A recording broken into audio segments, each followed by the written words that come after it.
Hi, I'm Adrian Pratt, though some of you may know me as James Hargreaves. That's the pen name I used to write my first novel, Overlords of K Street. I'm currently working on a sequel to that book, and it's going to be set in Calcutta. That's why I've been doing this series of programs exploring various themes that are going to appear in that book. Now, of course, you cannot talk about Calcutta or West Bengal without talking about food. I've spent many years in India, and I have what can only be described as a complicated relationship with Indian food. I love it, but it treats me rather shabbily. But in Calcutta, I had many guides to help me safely through my internal minefields. None better than Rukshana Kapadia. Rukshana, known as the Culinary Commentator, is a food writer, traveller and lifelong Kolkata foodie whose love of cooking and eating is inseparable from memory, community and the stories people tell around the table. She's the founder of Kolkata Food Fanatics and the Indian Culinary Commune, and few people know this city's food the way she does. I hope you enjoyed this conversation as much as I did. Hi, Rukshana, how are you? I'm good, Adrian. It's great to see you. It's lovely to see you again. And thank you so much for giving me some time today to talk about one of your favorite passions and a passion that you shared with me on many occasions in many fine restaurants and some odd places, but in all of them, I learned something about Bengali and Calcutta food. So I appreciate your time very much. It's always a pleasure to catch up, Adrian. And of course, when you give me an excuse to talk about food, which is my passion, I will jump on board to any time, anything. Brilliant. Well, if I could just start with a very broad question, can you tell us what the culture of food means to Calcuttans in general and Bengalis? I remember when I lived in other parts of India, Calcuttans were sort of derided as, fish eaters, as if that was something negative. But in fact, the sort of variety of different types of cuisine that are both beloved and available is truly astounding in Calcutta. Yes, I mean, there people always have preconceived notions. I think that's a very human trait. And Calcutta has a culture because it's the eastern part of India, has in a way not always had clarity with other parts of India. Believe me, lots of parts of India are fish eaters, all the coastal regions across the west and the south as well. But yes, and of course, the average Bengali citizen loves their fish or march, as they call it. But that being said, having spent time in our city, you will know for sure that with all the great fish and seafood, there is just so much more in Calcutta that you can eat and enjoy. It's an extravaganza, if you will, of so many different cuisines that all come together and yet coexist so wonderfully happily with each other and are thoroughly enjoyed and celebrated by every part and every citizen of this lovely city. And I love that about this city. So, yes, I mean, you know that better than anybody else after having spent some time with us. Well, I remember this wonderful incident. We were working at some NGO office, and the meeting apparently went well. And the guy who was running the the organization wanted to celebrate a great meeting, and he ordered out some fried fish, some fried hilsa from this nearby fish shack that was right on the river. And he claimed that it was the only fish shack in the world to have a Michelin star, which I know is a bit of an exaggeration, but it meant he loved it. And everybody in the office was so excited about this fish that we went onto the balcony and we were waiting for the delivery boy to come. And finally, this guy on a bicycle, came round the corner, and everybody was applauding and cheering him on. And when he came into the office with the fried fish and chips, he was greeted like a conquering hero, you know. And that's one of the things that I've really come to enjoy about Calcutta is that eating is an experience that you do communally, right? Eating is an emotion. And I think feeding and bonding over food is the love language of the city. And of course, we are all very opinionated about our food. Everybody will have a favorite dish from a favorite restaurant, and you will find five people arguing about which biryani is better, or which fish fry is better, or which samosa is better. And yes, you have that. But that I think is part of the charm, and it's also part of the sense of adventure because when you hear, okay, I like fish fry, and I say I like it from place A, and the other guy says I like it from place B, then if you're like me, the minute that conversation's over, the next thing you know, I'll be jumping onto place B to check out and decide whether it is or not. If it is, I'll be then switching my patronage. If it isn't, I'll never hear the other fellow hear the end of it. So that's, yeah, we are very passionate and opinionated about our food in Calcutta.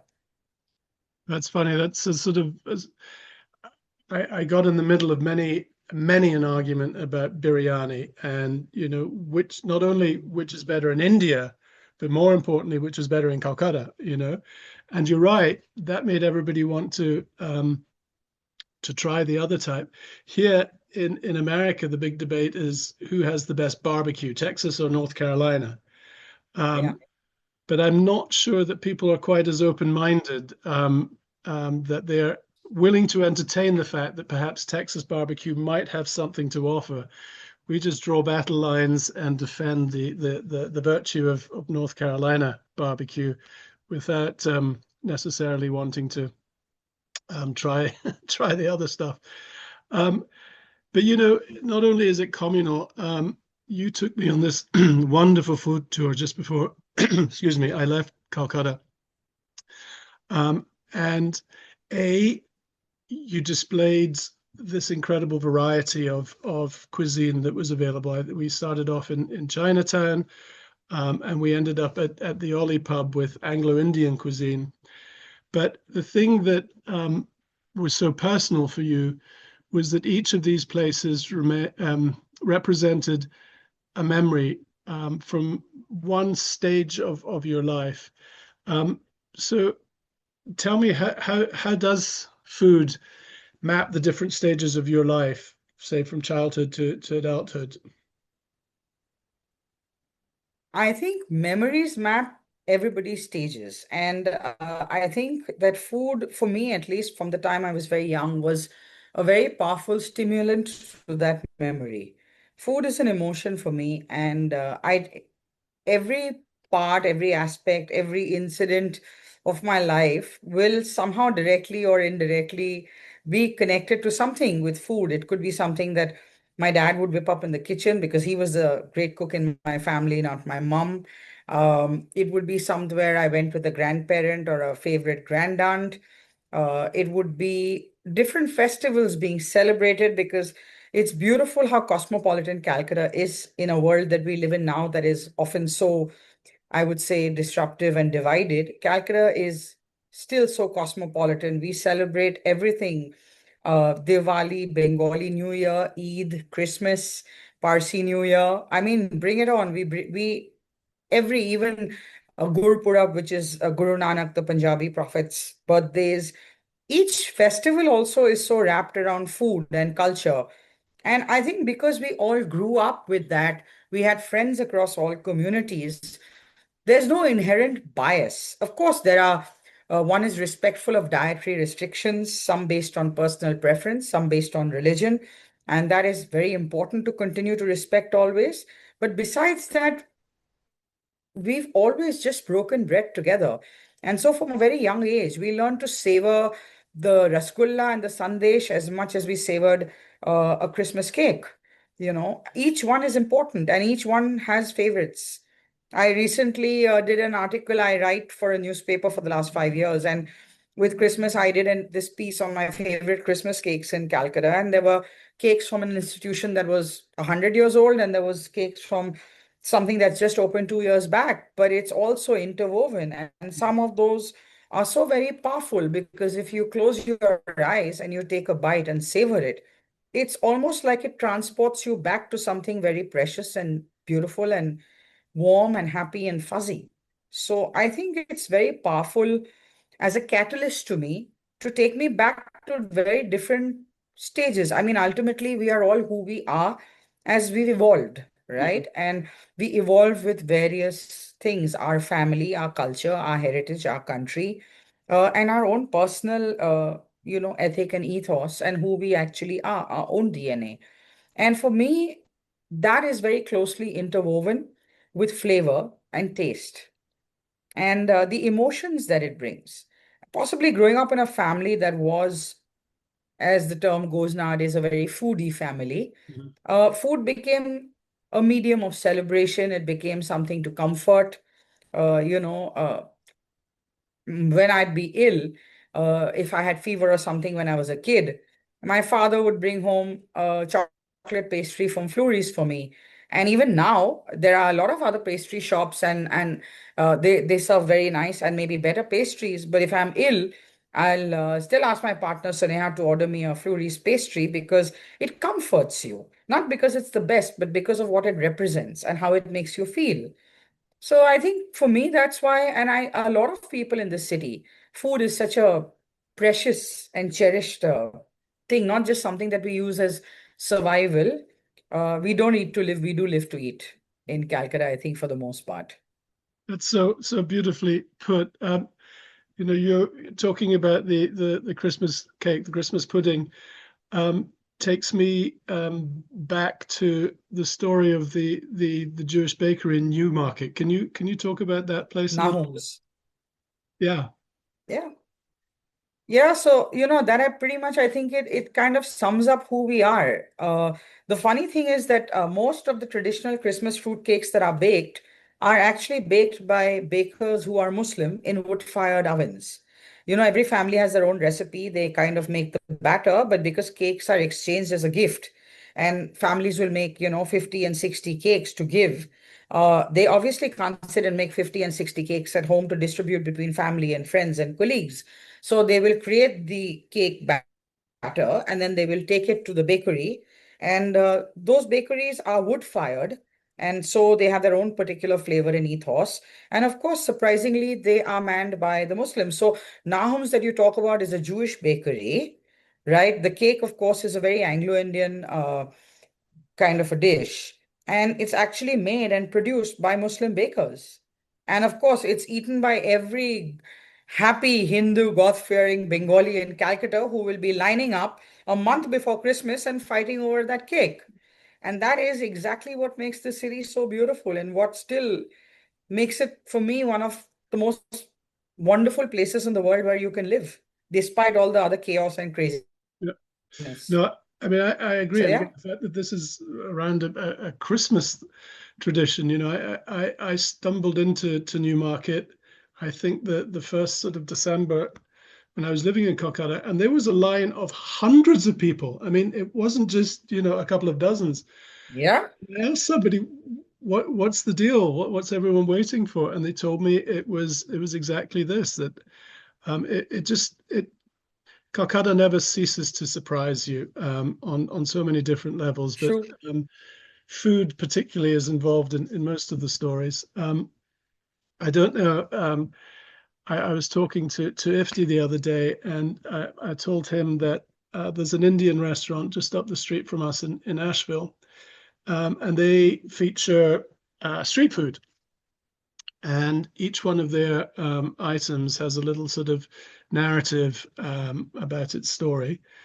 And the new menu now features something called chili chicken, and it talks Yeah. about how that came from Tangra in the second Chinese community in Calcutta. And as you know, Amy and I, when we first moved there, lived in Tangra, and I felt this sort of sense of pride that Right. my old hood Tangra was featured. But that's the thing, right? That's what you highlighted to me on that food tour, is that every dish or every restaurant has a story that is meaningful in the larger community. Yeah, I mean, Calcutta is the only city in India that has not one but two Chinatowns, right? We have Tireti Bazaar, the old Chinatown, which is where I took you Yeah. for those fabulous steamed wontons that we all feasted on. And of course, there is Tangra, where you and Amy stayed, Hmm. which went on to become the newer Chinatown as the community blossomed. And it's beautiful because I don't think there is a Chinese dish called chili chicken. It's very Calcutta. Neither is there anything called chicken Manchurian, which is again uh, very, very Indian. But that's the beauty of it. The Chinese, of course, came and they started producing sugar. And the story goes that's why they are called chini, because chini also means sugar. Ah. And of course, then they came into various professions here. They went into a lot of leather production, they went into dentistry, cobblers, so on and so forth. And then there was a natural kind of everybody wanted to eat the food that they were comfortable with, and that was their comfort food. And of course, in those days, you didn't have the world wasn't quite as small. So ingredients had to be local. And then that's what they did. They made the best of sort of local ingredients and they sort of rustled up what was their level of comfort food. And then when it began to catch on with possibly neighbors and friends, and they realized there was a aspect of commercializing it and creating it into a business, then they also sort of tweaked it to adhere to the local palate Mhm. um, of India. And that's how chili chicken came to be, which is such a lovely thing. It really is. And now, And it, I mean, for me, it's still one of my favorite things to eat. And there's nothing quite like a plate of nice, spicy, dry chili chicken with a nice cold glass of beer or a diet cola. Oh my God, it'll just hit the sweet spot. one of the things that is very apparent in Calcutta, and that to me separates it from any other big cities in the world, is you know you and I could sit here and go over the names of 24 incredibly famous and incredibly beloved restaurants in the city, and yet 99% of them, if you go in there, they've spent next to no money on decor, right? I mean, these are not frilly. In fact, some of them could be called a bit, scruffy. Um, it's Very all about scruffy hole in the wall. a hole in the wall. Whereas, in America and even other parts of India, you go into restaurants and they have to have this experience. They got plants and they got music, ambient music, and nice plush leather seats, and everything looks just so spiffy and lovely. It's the opposite in Calcutta. I mean, some of those places you took me to, I'm like, holy crap, I'm going to die in here. Um, and yet, from these little holes in the wall come this most exquisite cuisine that, couldn't be rivaled anywhere else. What is that about? Why not spend a couple of rupees on poshing the place up a little bit? To be honest, you use the word experience. Today, everybody will talk about how food is very experiential, right? And given that you've traveled all across the globe, I'm sure you've had a lot of wonderful meals at some very elegant and lovely restaurants. And yet, uh, you will remember the so-called hole in the walls I took you to. And some of them are over a century old, by the way. Mhm. And yes, they haven't changed. There are a few reasons for that, I think. One is, of course, that's part of the experience. I think in Kolkata, food is the hero. And the focus will always be, and Kolkata is a market that is not always having as deep pockets as, say, a Mumbai or a Delhi. I'm talking about for the average Joe. I'm not talking about people higher up the chain. So what happens is, in Kolkata, even somebody who wants to spend 50 rupees still wants good food and understands quality.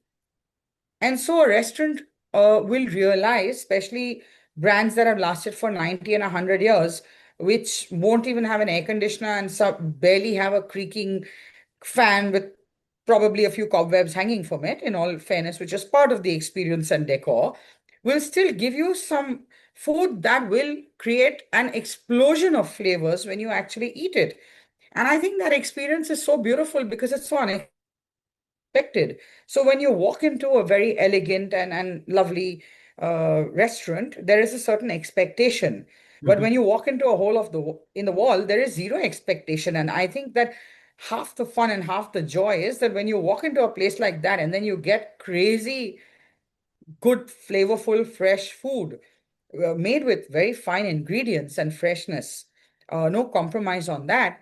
It is quite charming in its own way and something that I actually love. So while I love all the fancy restaurants and the elegant places to dine, I'm equally passionate and partial to the simpler ones that have nothing because both represent the face of what Calcutta and the world is actually. So it's like nothing is great, nothing is 100% good or 100% bad. You will have a little bit of everything in life. And then they say every dark cloud has a silver lining. In this case, the restaurant is the dark cloud and the great food is the silver lining for me. And Yeah, I can live with that. yeah. And that, of course, that's not to say that there aren't some fabulous True. establishments in Kolkata that do have beautiful decor and a more normal experience. Um, I remember some friends took me to a Chinese restaurant in Tangra, and honestly, we went up back alleys, and at one stage a car was coming the other way, and we had to reverse, sort of 200 Yeah. yards because it was so tight. It's Uh, so we narrow. we finally got to this place and climbed up some stairs and sat down on these, plastic chairs. And as soon as we sat down, food came, and I'm like, well, can I not see a menu? And we were told that no, there's no menu. This is what you're getting today. And it was, it was a whole fish and some pretty scary Yeah. looking stuff to me, the timid foreigner. Um, and yet the restaurant owner knows best, right? So that's what you're going to eat. It's going to be good. Just, be quiet and enjoy it. And I was quiet and I enjoyed it immensely. But it's an experience unlike, anything that you get in the States these days where somebody just says, "Be quiet. This is what you're getting to eat. Enjoy it." Um, Well, we are like that.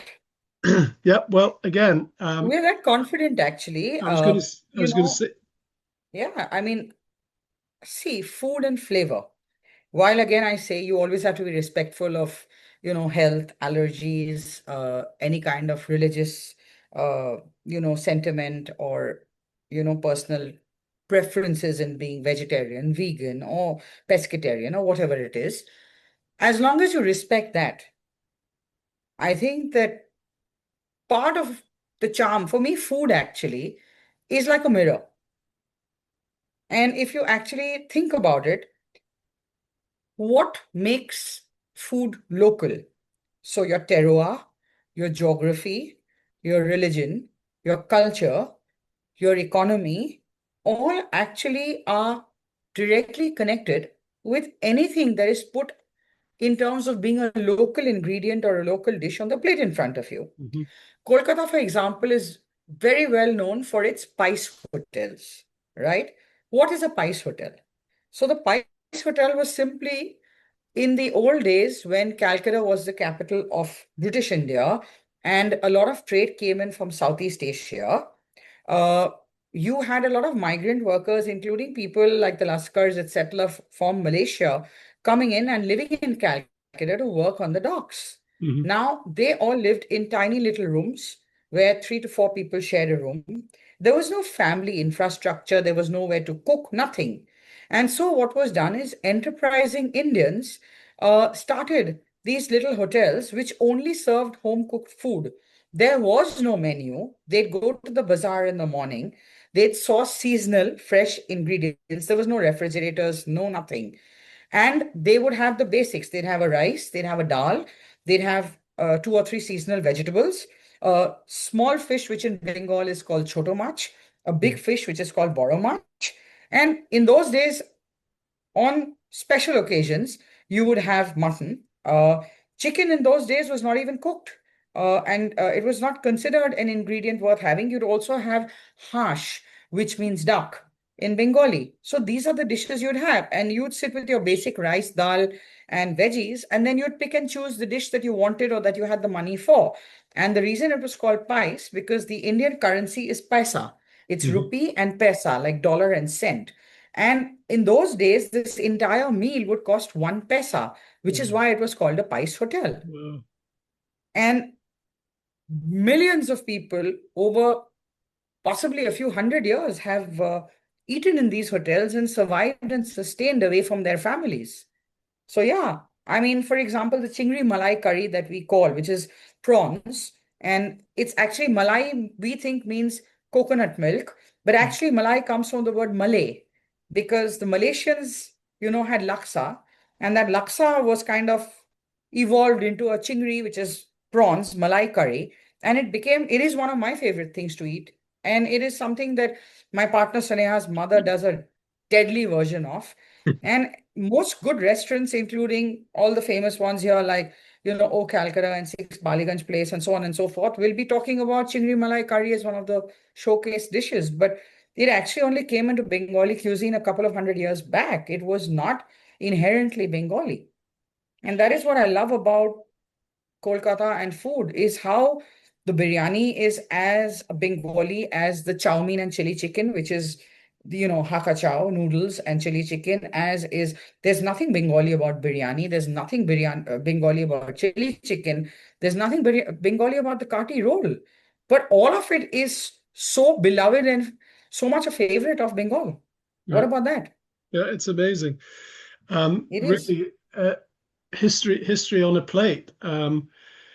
true. I was very surprised at the Anglo-Indian items on the menu at Olipub. Can you tell me about a few of your favorite dishes there, and including the little mustard spoon, which also has a story, right? Yep. So, Olipop, of course, is owned by my family, and it was my grandfather actually who started it. Now it's taken care of by my aunt and my cousin sister and her husband. And I grew up in Olipop going there. Whenever I had a holiday from school, my grandfather would take me there. And while he did his work in the office at the back, I'd be given a chicken patty wrapped up in a tissue, and I would be running all over Park Street and playing up hell and in and out of all the restaurants while he was working. Uh, And I'm still quite a devil and a monster. yeah, And I was a lot worse then when I was young. I'm talking about maybe, when I was 10, 11 years old and maybe younger than that. yeah, Olipop is beautiful because it's actually one of the most popular dive bars. Now it's about 75 plus years old. And Olipop always prided itself. Olipop was actually a great haunt of all the people in media and the journalists. So they would gather after a day to go and have a beer or a pint or a whiskey or a peg or whatever their tipple was and exchange notes because in those days there was no mobile phones and televisions and computers, and it was a great way to actually pass stuff on onto the grapevine. yeah, And that's how Olipub actually evolved. And the idea and the concept of Olipub was also not to be fancy, not to be spiffy, but to be able to give these very hardworking middle class people a good stiff drink, and some very simple but very tasty Anglo-Indian food. And Olipub, even today, on its menu, will give you something as simple as bread and butter, which is something that sometimes people will come and have a plate of bread and butter along with their drink. And they'll also give you, of course, which is one of my favorites, which is the cocktail sausages.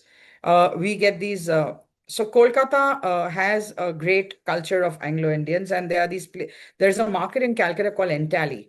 At the back of Entally Market, there are a few piggeries, and the piggeries actually make sausages for you based on your own recipe. So every Anglo-Indian family and now many Bengali families as well curate recipes where you'll say, I want more ginger, I want more garlic, or I want more onion, or I want more green chili.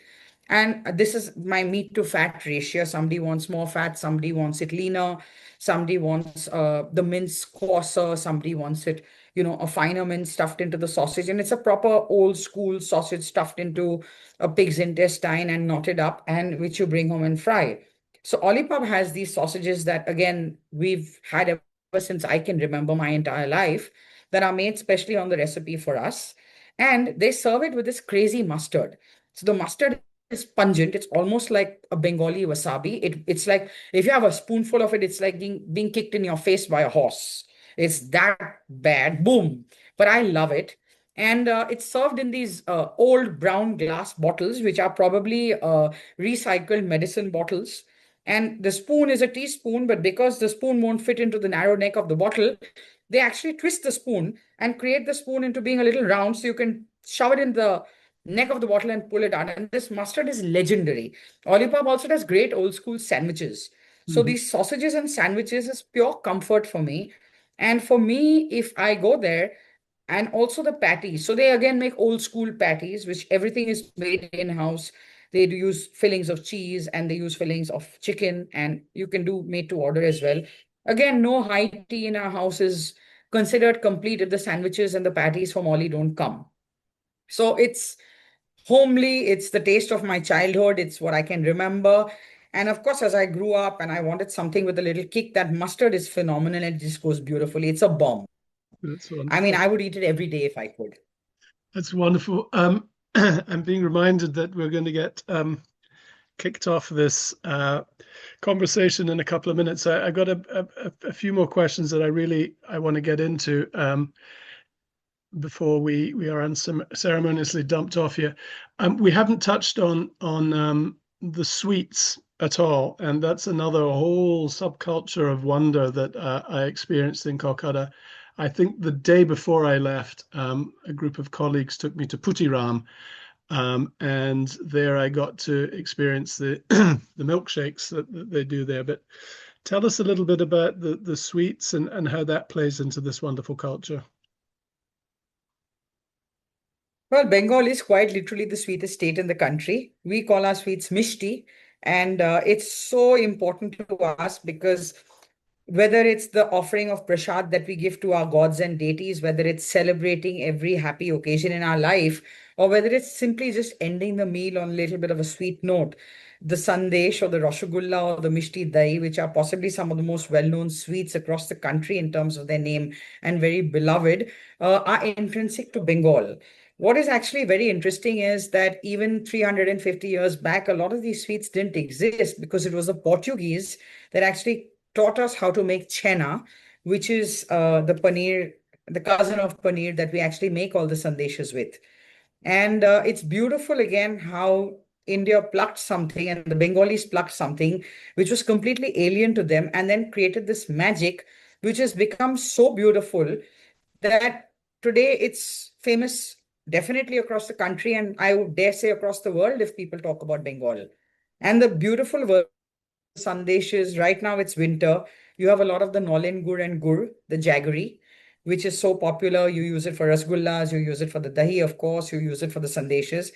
You use a lot of seasonal fruits to flavor your sandesh, whether it's a mango or a pineapple.